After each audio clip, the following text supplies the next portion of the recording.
What is something about yourself that sounds totally made up, but is 100% real? I was the best man on both sides of a lesbian wedding because I had dated both the bride and the bride, stayed close friends, and introduced them to each other after our breakups. You, sir, are a true bro. Yeah, he may not be a girl, but he was the best man they ever dated. Imagine turning two women lesbian after dating them. I wish I could say it was only two. Lol. I have been informed by ex-partners that I come across as a safe person, and it makes people feel comfortable having me as a testing ground when they are unsure or a cover story when they aren't out yet. Doesn't bother me, I take it as a compliment at the end of the day. I was at a store when Tony Hawk was signing autographs. I was only 10 at the time and was a huge fan. One of his early video games had just come out. The store had a couple TVs on the wall and some video games to play. Being a kid, I waited for one controller to open up and someone leave. A kid ended up leaving, and I grabbed the controller and started playing and minding my own business. A couple minutes later, the store wanted to grab photos of Tony playing his own video game. He came over and grabbed the second controller and began to play multiplayer with me. Probably played for 10 minutes. The bonus was it was also my 10th birthday. So I played Tony Hawk Pro Skater with Tony Hawk. Nice try sneaking that BS in at the end. We all know you were turning 11. I've published 4 peer-reviewed scientific papers on hamster testicles.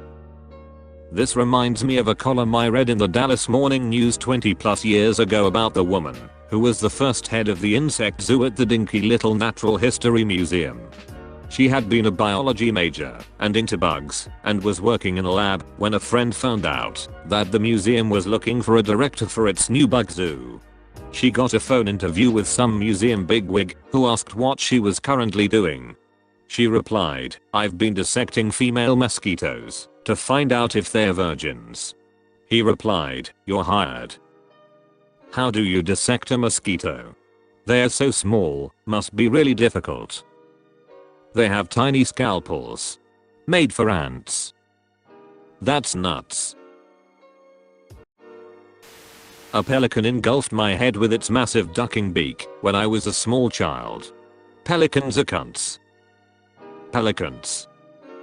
Having lived around pelicans, I can confirm this. Also, I'm sorry, I know that most have been traumatic, but I'm laughing so hard right now after reading this. Because I'm imagining a pelican trying to eat a child's head. I won 2 TV game shows. The $10,000 Pyramid won $10,300 in 1975, and Sale of the Century was on the show for 9 days, $34K in cash and prizes in 1985. Nice. I've never won anything in my life. I got ran over by a car, but the driver didn't see me and proceeded to back over me. And for all who are asking, my legs are perfectly fine now. On a side note, I actually really enjoy running. It's one of my favorite things to do. Is he dead? No. Throws it into reverse. I ran out of gas outside of La Paz, Bolivia.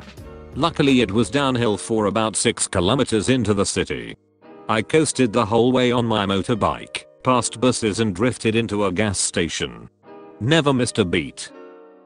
Sounds like you saved a liter of fuel to me. Not that much, only a few hundred mls to be honest. Most bikes can get 20 miles a liter or more. Miles per liter is a weird unit. MPL is a weird abbreviation. Maple is syrup. At age 50 odd, and with limited to no video game experience, my mother completed Mario 64 before I did, in about half the time it finally took me to do it.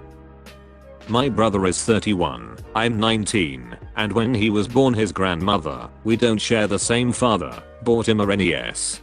My mother, not knowing what to do with it, turned it on, and played Super Mario Bros. She spent 2 months every day trying to beat the game, even buying a strategy guide to go through it. She beat the game and never touched a video game again. I've had a headache since August 2015, and I will probably have it for the rest of my life.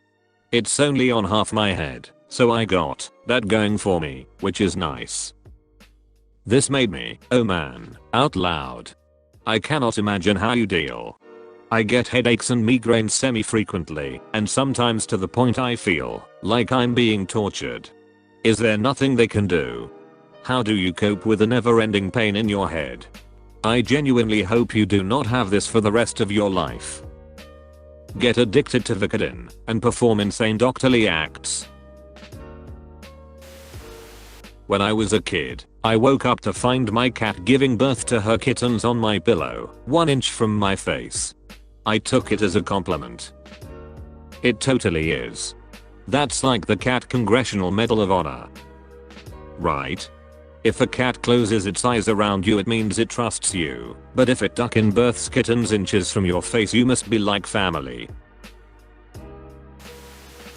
I'm related to William Henry Harrison, the president who died from hypothermia because he wouldn't wear a jacket.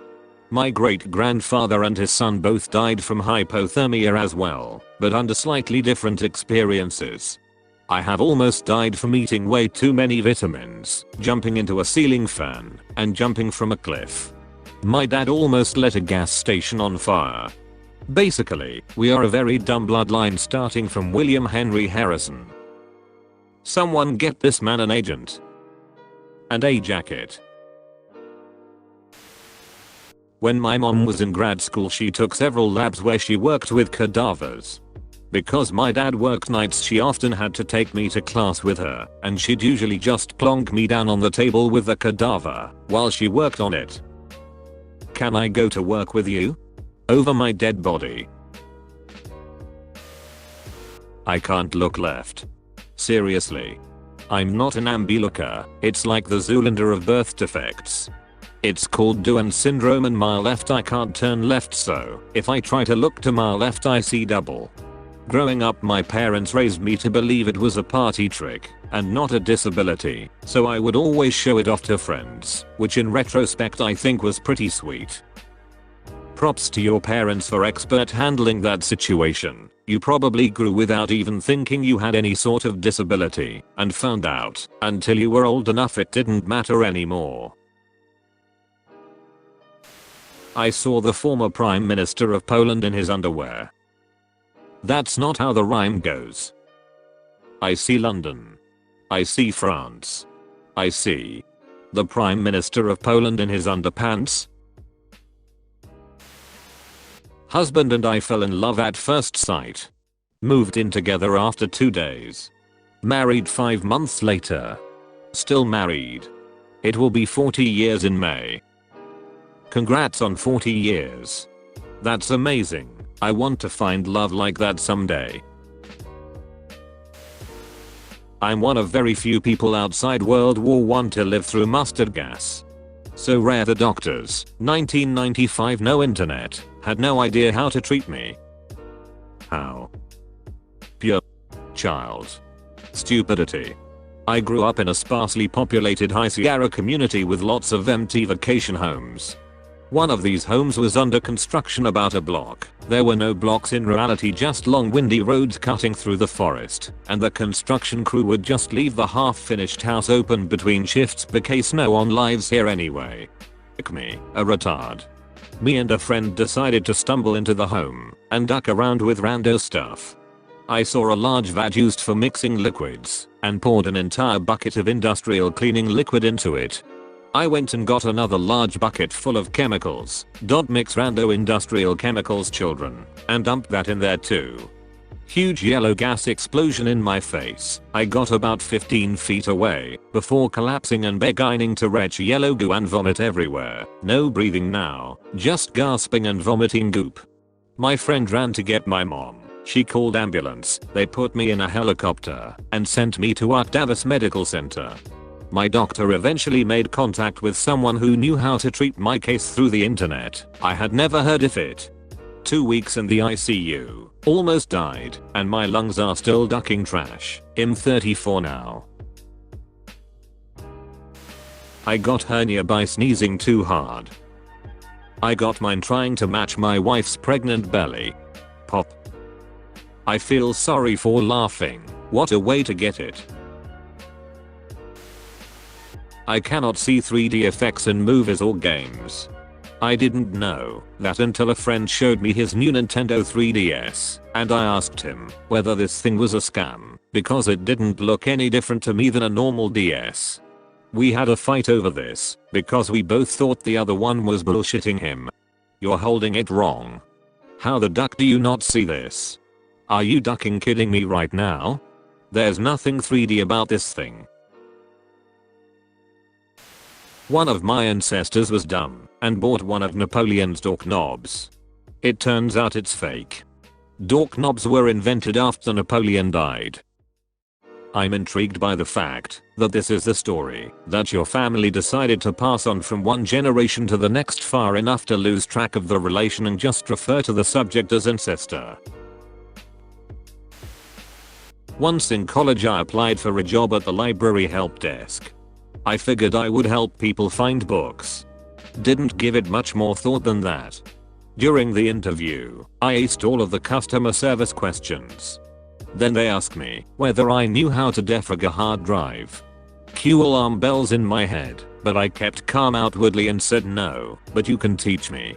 I worked at IT for 3 years by accident. They were too nice to fire me. I made my last boss swear on her life she wouldn't call me for tech support. They call my cell when I'm sick in bed and ask how to reinstall the printer not a dang week later. It's always the printers that get you. You can be a 55-year-old CTO, but when then CEO's printer stops working, you're the one who has to open it up and pretend like anyone knows how to fix a printer. My great-great-grandfather was a Pinkerton detective, acted on vaudeville, and had 5 wives in 2 different states that knew nothing of each other. He also slightly changed his last name each time and never got caught until Ancestry website happened. Lol. Sounds a bit like my great-grandfather. He had a wife in France and then 2 in the US in neighboring counties. He was caught though. My great-grandmother was his second wife. She found out about third wife and divorced him. No one knew about the first wife in France until I pulled his service records from WWI.